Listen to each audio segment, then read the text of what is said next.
Muchísimas gracias, señor presidente.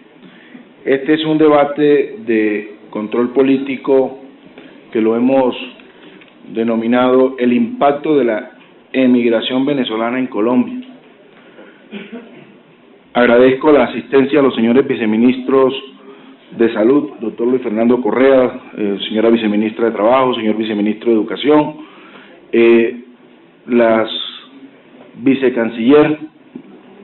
señor vicecanciller, a las diferentes autoridades nacionales, directores de dependencias, a los alcaldes que hoy se encuentran en este recinto, a los honorables senadores y senadoras, a todos los colombianos que hasta ahora nos sintonizan en directo o en diferido. El impacto de la emigración venezolana en Colombia. Migración venezolana. Los expertos, y entre otras cosas, este es un debate que no solamente es mirar la migración, sino el impacto social que esto ha tenido en las regiones. Los expertos como María Clara Roballo han identificado 3 tipos de migración de venezolanos. La primera fase se dio en el año 2005, luego del despido masivo durante el gobierno del extinto presidente Hugo Chávez, de 18.000 trabajadores de PDVSA.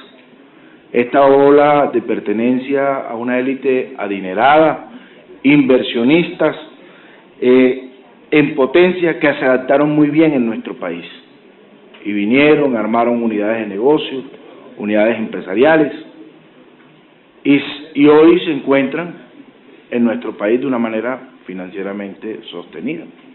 La segunda fase fue entre los años 2010 y 2011. Los que huyeron para proteger sus capitales de la investigadora, lo que llama la investigadora la política de expropiación, de una alta inflación y de la devaluación del bolívar. Razones por las que llegaron a crear empresas a un país geográficamente cercano y con el que comparten idiomas, las costumbres y algo muy importante, una forma similar de consumo. La tercera fase, la clase media, media baja y muy pobre. Esta se produjo después de una serie de protestas contra el gobierno del señor dictador que se encuentra en el vecino país Maduro. En esa tanda llegaron a Colombia muchos jóvenes ante el deterioro económico y social.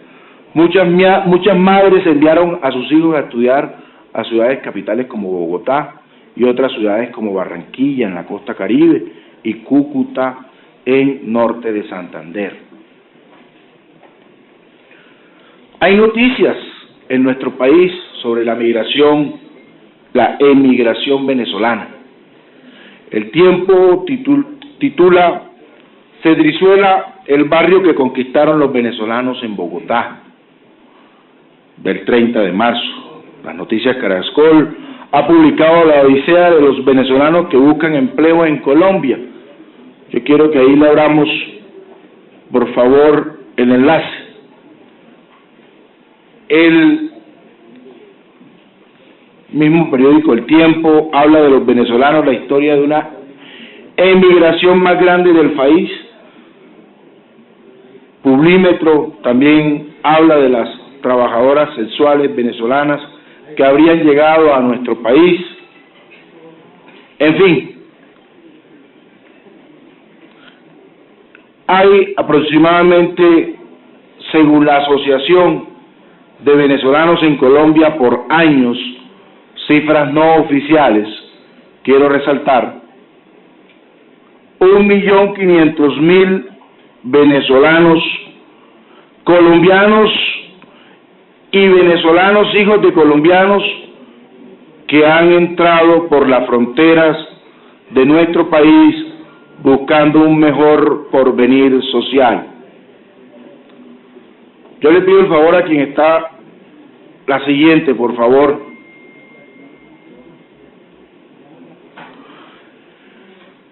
Estas cifras nos llevan a mirar la magnitud, senador Joribán, de este debate en lo social. 1.500.000 por año.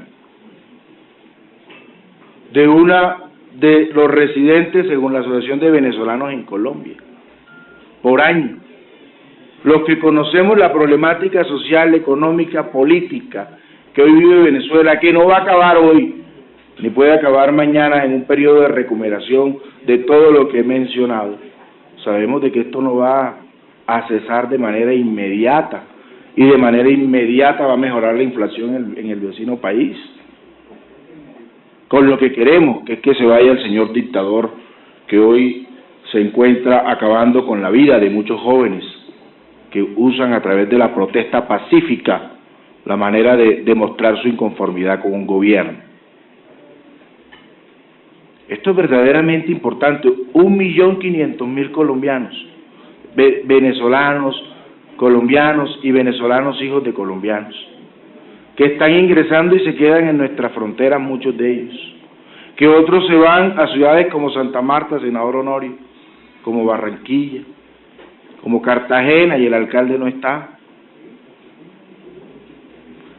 Y ahí es donde uno dice, a través de los recursos que se distribuyen por vía COMPES, porque hay algunos alcaldes que no están aquí, si son los que padecen directamente el problema. Según COMPES, así llegan los recursos por 11/12 partes, senador Jorge Iván, hacia los entes territoriales. Si no hay para los colombianos, y hay muchas quejas de niveles de desigualdad en básicas insatisfechas, ¿cómo se quedará para esos inmigrantes que están llegando a nuestro país a aumentar desplazados por lo social, por la violencia, por el maltrato, por el genocidio? ¿Dónde va a haber recursos y cómo hacen los alcaldes para estirar lo poquito que les llega en los municipios más pequeños, como los de frontera, Maicao, el mismo Cúcuta, para sobrevivir, darles salud, educación, vivienda, empleo? Y todavía subregistramos y subvaloramos esta problemática. No hay derecho, no hay derecho. Y uno los oye en los medios quejándose. ¿Por qué aquí que está el gobierno nacional no vienen y le ponen la cara, con la excepción de los que hoy están, para que le digan al gobierno nacional qué le falta? Aquí debe estar Planeación Nacional, aquí está la Cancillería, aquí está el Ministerio de Educación, aquí está el Ministerio de Trabajo, aquí está el Ministerio de Salud. ¿Qué le falta para que el gobierno nacional, que es lo que queremos, haga los planes de contingencia? Hay 55.000 residentes entre 2012 y 2016, según Migración Colombia, que se encuentra el señor director acá. 55.000 circulan diariamente en zonas de frontera. 15.523 solicitudes de cédulas de extranjería en nuestro país en el 2016. Colombia es, entre 98 países, el principal receptor de este flujo de migrantes, seguido de lejos por Estados Unidos y España. Según el Instituto Nacional Penitenciario y Carcelario, INPEC, de 898 extranjeros que hay en las cárceles del país, 327 son venezolanos. Todas estas son cifras oficiales. La Asociación de Trabajadoras Sexuales afirma hoy, senador Ospina, que hay 4.500 mujeres venezolanas que son trabajadoras sexuales en Colombia. Y ahí la pregunta, ¿se está haciendo control de salud pública con los mismos recursos del SGP, con los mismos recursos del 4.01 de la demanda, si no tienen aseguramiento? ¿Con qué recursos se está atendiendo en la red pública de nuestro país las enfermedades de transmisión sexual generadas por estas actividades que no quiero censurar, sino que a través de la misma necesidad, muchas de estas mujeres que lo han expresado en entrevista privada, no lo hacían en su país, les ha tocado venir aquí a padecer la física hambre, y para no dejar morir de hambre a sus hijos, les ha tocado hacer desde la informalidad, que es lo que hoy consideramos más decentes, hasta lograr vender su cuerpo sin sentirse satisfecha por eso. Es una situación bastante calamitosa y se ve en todas las ciudades de la costa Caribe, y es el panorama que hoy deberíamos estar mostrándole al mundo, que el problema de Venezuela nos impacta a los colombianos y nos impacta de una manera directamente proporcional, y nosotros ahora tampoco podemos salir como salió un alcalde a denigrar de los hermanos venezolanos, porque eso sí es una verdadera falta de respeto y del sentido de agradecimiento, senador Honorio, porque en los años 70 y 80 fueron ellos, y hay que decirlo así, quienes recibieron a miles de familias de la región Caribe que no tenían recursos para subsistir, que en este país Colombia no había empleo formal de qué darle, y les tocó ir al hermano país venezolano y allá los albergaron. Y allá hubo empleo para ellos. Por eso nosotros repudiamos, rechazamos que quienes quieran hacer noticia a través de los medios, difamando y ultrajando el ser humano en un país hermano, no lo aceptamos. Estos son los escenarios, y más el respeto por aquellos que hoy verdaderamente necesitan. Lo peor, senadora Nadia, esos que hoy hablan ni le contestan los derechos de petición al Congreso. No vienen al Congreso. Usted lo va a explicar también qué pasa en Cartagena, pero parece que aquí no les interesa a algunos de las autoridades decirle al país qué es lo que le está pasando en su región. Dicen, no son cifras oficiales, que en una tragedia en la región Caribe habían 3 menores venezolanos, señora viceministra del Trabajo, haciendo empleo informal. Dicen, porque esas cifras oficiales no las conozco. 3 jóvenes venezolanos menores de edad, los cuales fallecieron en esa tragedia. Ahí podemos magnificar lo que está pasando y el aprovechamiento que se tiene, porque hecha la ocasión, hecha la forma para pagarle mucho menos al trabajador. Como está indocumentado, lo utilizo porque viene preparado, es una mano de obra calificada, lo pongo en la informalidad, lo hago que haga esto con los que quieren trabajar honestamente. Esto es una problemática muy seria,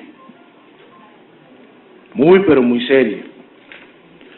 Ingresos del 2010 al 2017 se calculan 2 millones, cifras oficiales, 2.071.470. Emigrado, 1.970.000.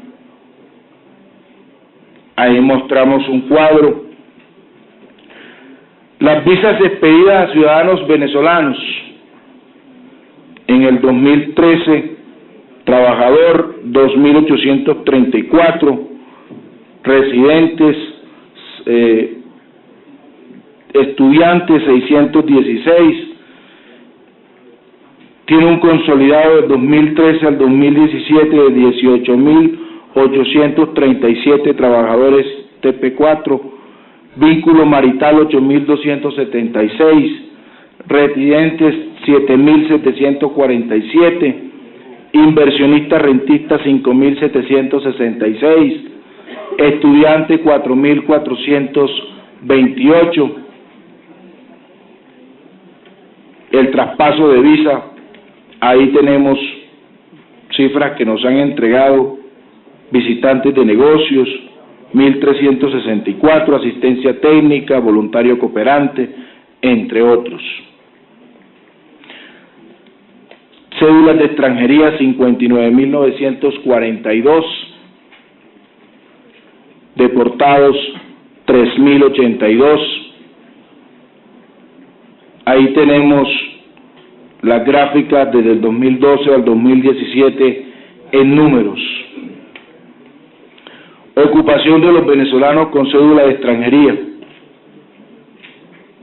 Ingenieros y afines 3.695, estudiantes 3.224, amas de casa 3.075, comerciantes 1.836, administradores y afines 1.305, menores 695, profesor docente y afines 582, médicos y afines 582, contadores 628, entre otros, abogados 530. Ingreso o salida irregular 2.083, causas de deportación. Permanencia irregular 917.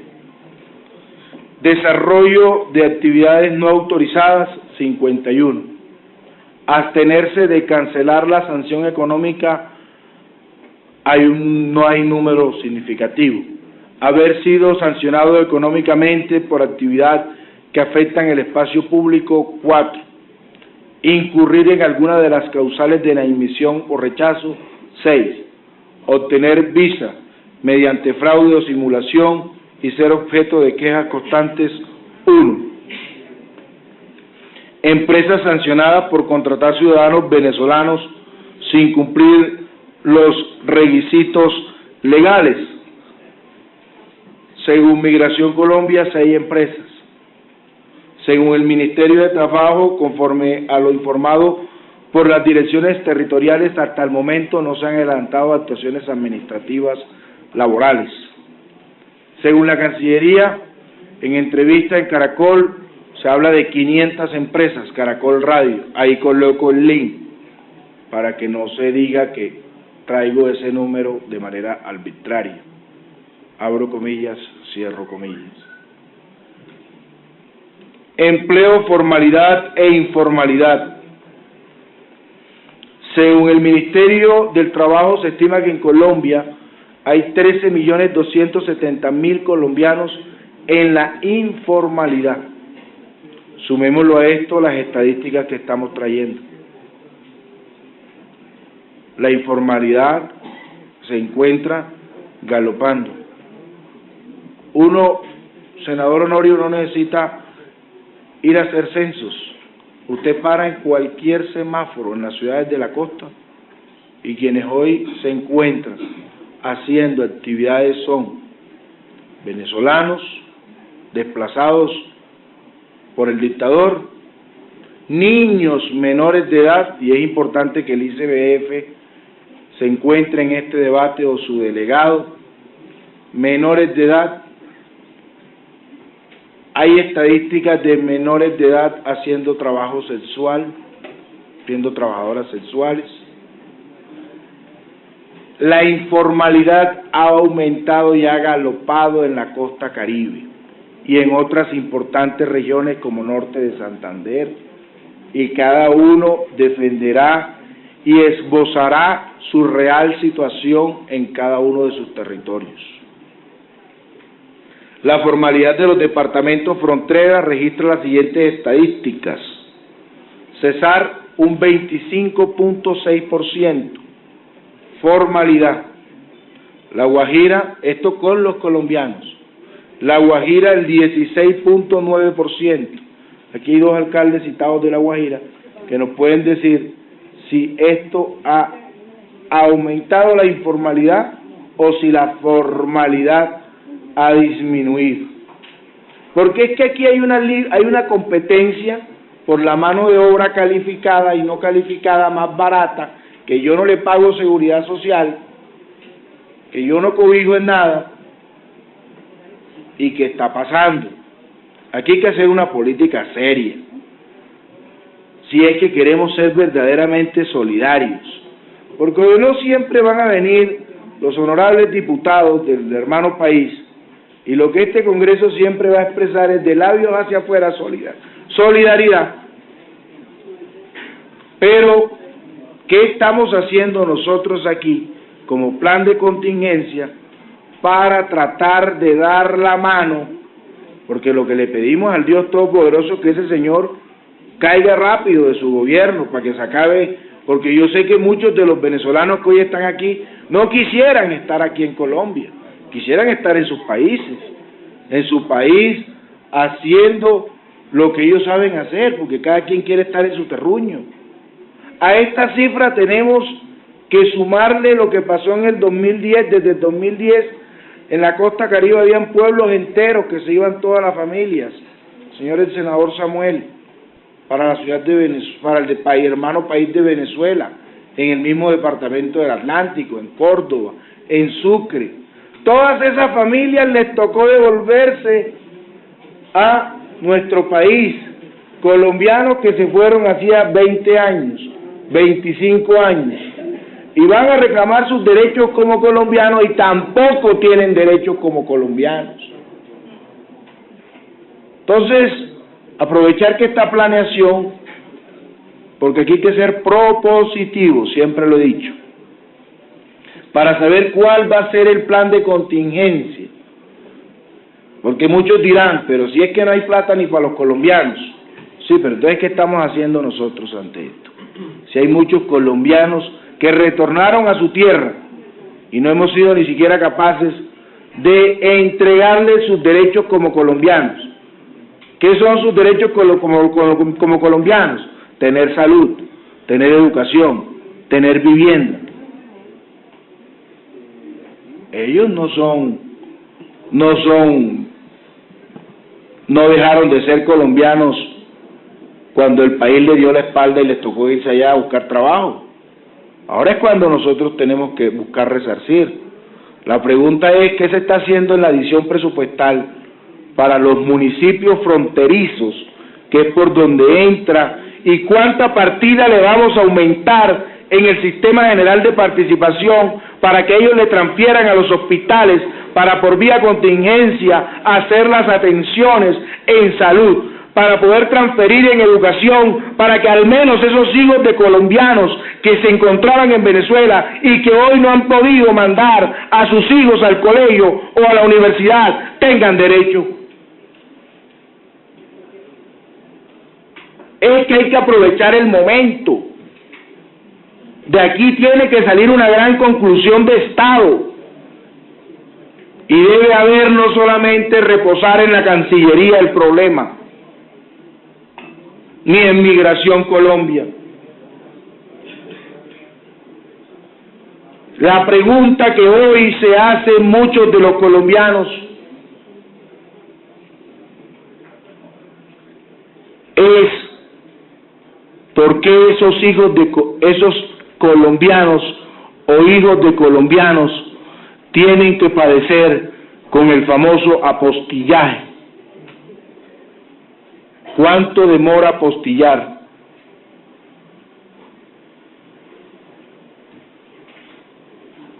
¿Y por qué migran a la ilegalidad para buscar la forma de tener algún tipo de identidad? En un medio leía que había una situación de quién los atendía, con cargo a qué rubro. Pues démosle los recursos al Ministerio de Salud en la adición para que por vía FOSIGA se le gire los recursos de calamidad pública en la situación de frontera para la atención de las miles de gestantes que hoy requieren que sus hijos nazcan y que, doctor Luis Fernando, usted quisiera hacer mucho, pero es que los recursos están estandarizados en un presupuesto y están de acuerdo a una densidad poblacional. Y aquí los recursos en salud son, y para educación y para saneamiento básico, son del Sistema General de Participación, son del FOSIGA para salud, son de vinculados no asegurados, que son los recursos del Sistema General de Participaciones, oferta.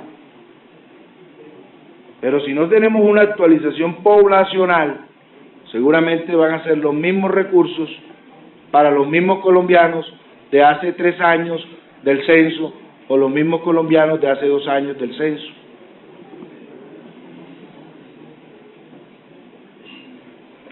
La Guajira 16.9%, Norte de Santander 23.5%, Arauca 8.9%, Guainía 8.3%, Bichada 10.4%. En educación, según el Ministerio de Educación, existen 289 instituciones de educación superior activa. De estas, 62 son oficiales, 19 son de régimen especial y 208 son no oficiales. De las 289, 84 tienen carácter de universidades, 1.243 son instituciones universitarias. A 2015 estaban matriculados 4.323 extranjeros en Colombia. Los venezolanos matriculados en IES, 2011, 891, 2012, 1.338, 2013, 1.623, 2014, 1.839, 2015, 2.088. Menor de edad, 16.721, de los cuales 13.219 son venezolanos. Niños, niñas y adolescentes venezolanos, según las estadísticas y el cuadro gráfico que ahí muestro, desde el 2012 al 2016. El número de niñas y adolescentes venezolanos atendidos en modalidad de protección son 78 del 2010 al 2012.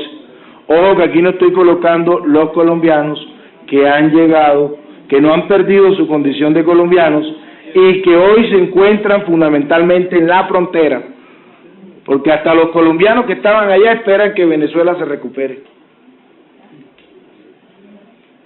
Así. Mujeres gestantes, ojo, estas son cifras solo de venezolanos. No estamos metiendo los colombianos porque existe un subregistro. Un subregistro. Lo que yo hoy estoy pidiendo es, por Dios, si no hay para ellos, que haya para los colombianos que se fueron, que otra vez ellos no han perdido de ser colombianos. Mujeres gestantes atendidas, 447 del 2012 al 2016. Adolescentes en CAE, Centro de Atención Especializada, 6 del 2013 a la fecha. Adolescentes en centros de internamiento preventivo, 8 del 2014 al 2017. Menores de edad, mujeres gestantes en los 27 municipios de frontera. Existen 18.840. Miren las estadísticas, 18.840 cifras oficiales, sin mencionar los 2 tipos de condiciones que he enunciado en este debate. Mujeres gestantes venezolanas, 447. Niños venezolanos detectados en estado de desnutrición, 132. Niños venezolanos identificados en estado de mendicidad, 12 del 2011 al 2017. Y los hijos de colombianos, venezolanos que están aquí, que nacieron acá, los hijos, los colombianos que estuvieron allá y están acá, no aparecen ahí. Colombianos deportados desde Venezuela, 14.019. Migración Colombia. Migración Nacional recibe los connacionales que son deportados, inadmitidos, expulsados o repatriados por otro país, pero no se deja registro de las razones. En agosto del 2015 los medios registraron el ingreso de 1.500 connacionales quienes fueron expulsados y sus casas marcadas con la letra D. Estos se vienen atendiendo a sus hijos, a su entorno familiar. Esas familias se vienen atendiendo. ¿Dónde están esas familias? Están en el censo, ya tienen hoja del CISBEN, ya tienen carnet de aseguramiento, ya tienen matrícula en educación gratis, ya tienen asistencia en los centros de atención de los hogares de bienestar familiar y atendidos por las madres comunitarias en la región Caribe.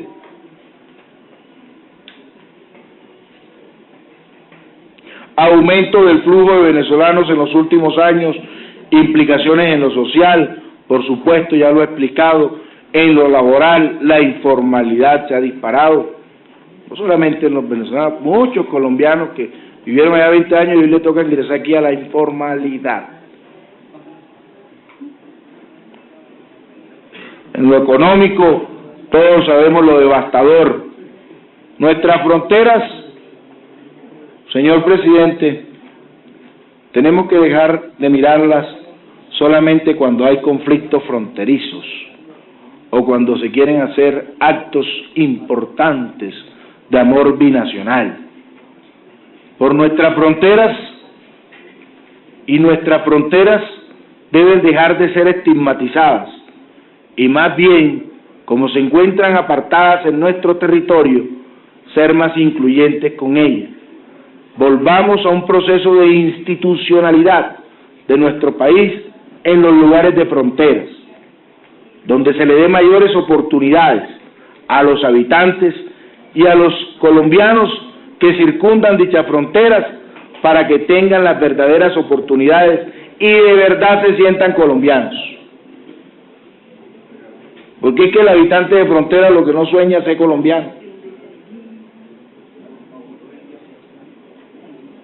Y eso se fomenta en la cultura de la ilegalidad, cuando no está la institucionalidad, cuando no está el apoyo incondicional por parte de del deber ser, que son los recursos legales de la nación.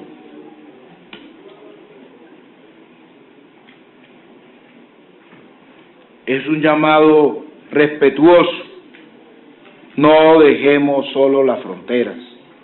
Las fronteras no pueden seguir siendo el lugar de albergue cuando un conflicto o el lugar de unión cuando se busca generar el consenso binacional. Y ahí sí es noticia la frontera.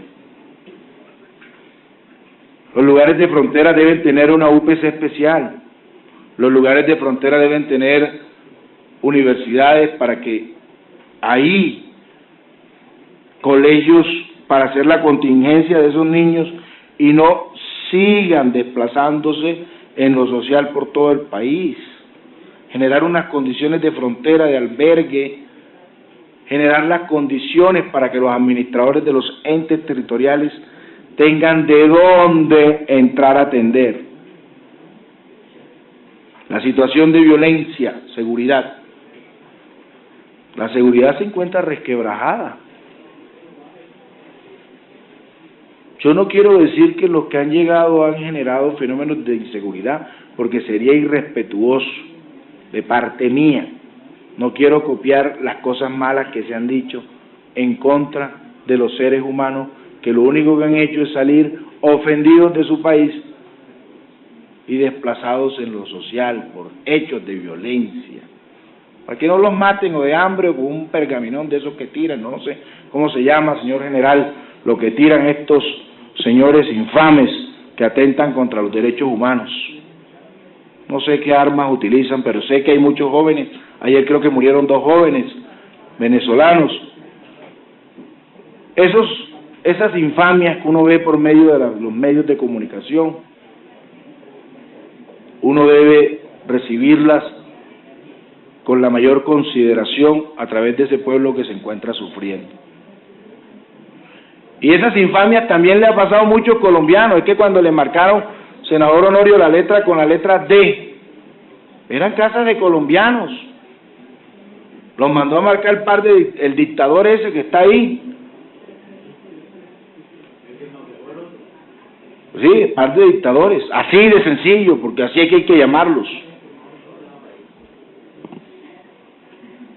Entonces, yo sí creo en que el de arriba no se queda con nada, y sí aspiro que rápidamente ese señor sea derrocado. ¿Por quién? Por el pueblo. Que ya la gente, ese problema social se nos trasladó a nosotros acá. Lo que falta es que nos quiten ahí en Paraguachón, alcalde de Maicao, porque Falta es que nos quiten la línea imaginaria y se nos metan a ofendernos acá a nosotros. Es ya lo que nos falta de la tiranía. Ellos entran cuando les da la gana. Entonces, un tirano no tiene mente, no tiene conciencia, no tiene sentido social, no tiene nada. Aquí tendremos en esta comisión social, porque las comisiones de seguridad, las comisiones de acuerdos limítrofes, comisiones segundas se encargarán de la materia. Nosotros aquí lo que estamos pidiendo, este es un problema verdaderamente social, y esta es la comisión social, y esto, señor vicecanciller, de ninguna manera busca un debate ser represivo ni hostigante, para nada. Lo que busca es generar espacios de consenso. ¿Qué vamos a hacer con esta bomba de tiempo social? Que así mañana el señor gobernante del gobierno al lado, que no vale la pena ni mencionar, se caiga. Esta recesión no va a durar 1 año ni 2 años. Tenemos que hacer un plan de contingencia para atender lo social con esos miles de colombianos, con los mismos venezolanos, con venezolanos hijos de colombianos. Algo tenemos que hacer. Aquí, según los datos de inmigración, en los años 2014, 2015, 2016 se dio un aumento con mayor respecto al año promedio, que estaba entre 10.000 y 30.000 personas anualmente. En materia de salud, según los datos del propio Ministerio de Salud, el incremento de atenciones en salud de venezolanos le han costado a Colombia cerca de 3.000 millones de pesos en el último año. Ha hecho un impacto fiscal, y ahí el llamado poderoso al Ministerio de Hacienda y a Planeación Nacional para que también estén inmiscuidos en este plan de contingencia, porque los órganos ejecutores en lo social dependen del censo poblacional, de los recursos apropiados y de la parte presupuestal. La cifra de atención a venezolanos aumentó de 1.190 atenciones en el 2015 a 2.600 en el año 2017, lo cual le costó al sistema ya mencionado casi 3.000 millones de pesos. Esto más el subregistro, que muchas veces me contaban directores de hospitales que los atienden y como no saben a quién, les toca atenderlo, porque es que ese es un deber constitucional. Pero ¿a quién le facturan esa atención? Estos hospitales trasquebrados. Imagínense. La situación se vuelve más preocupante si se tiene en cuenta que en el primer trimestre del 2017 se han atendido 1.000 venezolanos y fin de año podría llegar a 4.000 migrantes atendidos. Estos 4.000 atendidos podrían significar entre 6.000 o más millones de pesos. Atención en salud, así como está en la gráfica, lo que ha venido aumentando. Un problema delicado que ha reconocido la Defensoría del Pueblo y varios alcaldes es el aumento de las trabajadoras sexuales. Ya hay información del aumento de medidas de infecciones en las zonas de frontera. ¿Cómo hacen para evitar la propagación de enfermedades de transmisión sexual? Esto se puede convertir en un verdadero problema de salud pública, en el hacinamiento. ¿Qué enfermedades potenciales puede llegar al país desde Venezuela y cómo se está previniendo esta situación? Y cómo se está previniendo y se debe prevenir es a través de los entes territoriales y de la red de atención básica que se encuentra en la frontera. ¿Cuál es la capacidad operativa y financiera del sistema de seguridad social en Colombia para atender venezolanos u otros extranjeros? Don Luis Fernando, agradecemos su presencia acá, pero usted necesita recursos para que le mande a los alcaldes, a los gobernadores en situación de frontera, a los hospitales en las fronteras, para que puedan atender dignamente, porque hoy ni para los colombianos hay.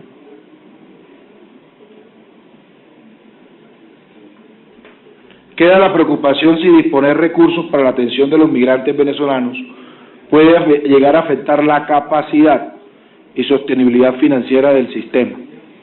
Es necesario el Ministerio de Salud y Gobierno Nacional tomar medidas, como lo he expresado.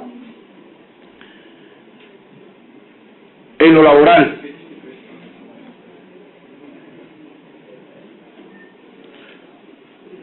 quiero llamar poderosamente la atención. Aquí hay senadores costeños que me desvirtúen lo que voy a expresar. La problemática de la informalidad laboral, y así lo he expresado y le pido el favor, señora viceministra, no es cuestión de poca monta. Allá, eso es grave.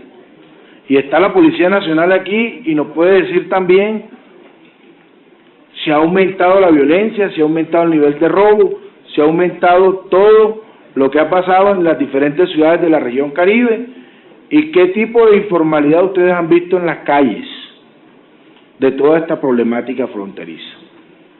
O sea, esto no es un problema minúsculo.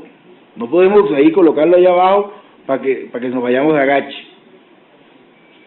Los medios lo han registrado. Lo primero que quiero es que le den el reconocimiento. Porque es que si pasa en el centro, pasa en Colombia. No, si pasa en la provincia, también pasa en Colombia. Y la provincia somos los de la región Caribe. Que senador Honorio, en los 70 y en los 80 nunca se dimensionó la situación caótica que vivía la costa en lo social, y le tocó a pocas familias costeñas, como eran costeños, como eran de la provincia, les tocó irse a Venezuela a trabajar. Y ahí no había problemas de formalidad ni de informalidad. No, les tocó, allá pagaban mejor. Entonces, la costa Caribe vive todo este flagelo de la informalidad. De igual forma, si bien no hay un impacto que se evidencia en el mercado laboral colombiano, es necesario tener en cuenta que este, según cifras, es principalmente informal, como lo he dicho, lo que implica el impacto de los migrantes venezolanos que vienen al país de acuerdo a la informalidad.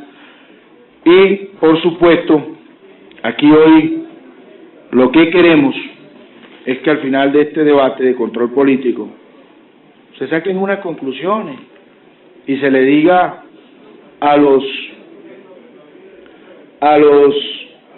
colombianos que están por allá afectados de manera directa, de manera indirecta, ¿qué es lo que realmente van a hacer por ellos? ¿Qué es lo que realmente se va a hacer por ellos? ¿Y dónde están los recursos contemplados? ¿En qué COMPES vienen? ¿En qué adición se viene? Si está contemplándose en la adición presupuestal. ¿Qué se va a hacer con las ciudades de frontera? ¿Se va a izar la bandera? ¿Armamos un concierto? ¿O qué? ¿O damos asistencia social como se lo merece? Yo por eso quiero terminar la intervención, señor presidente de la comisión, solicitándole que, como aquí hay dos alcaldes citados de frontera, que le demos el uso de la palabra para que ellos nos expongan lo que está pasando allá. Y, por supuesto, yo he invitado a la señora Marta Barón, presidenta de la ONG Venezolana por Decisión, y también el representante, también estuvo la semana pasada aquí en el Congreso con los diputados venezolanos, para que sea escuchada en sesión informal. Señor presidente, muchísimas gracias por su tiempo, disculpe haberme pasado un poco los 20 minutos, pero la situación lo ameritaba. Gracias.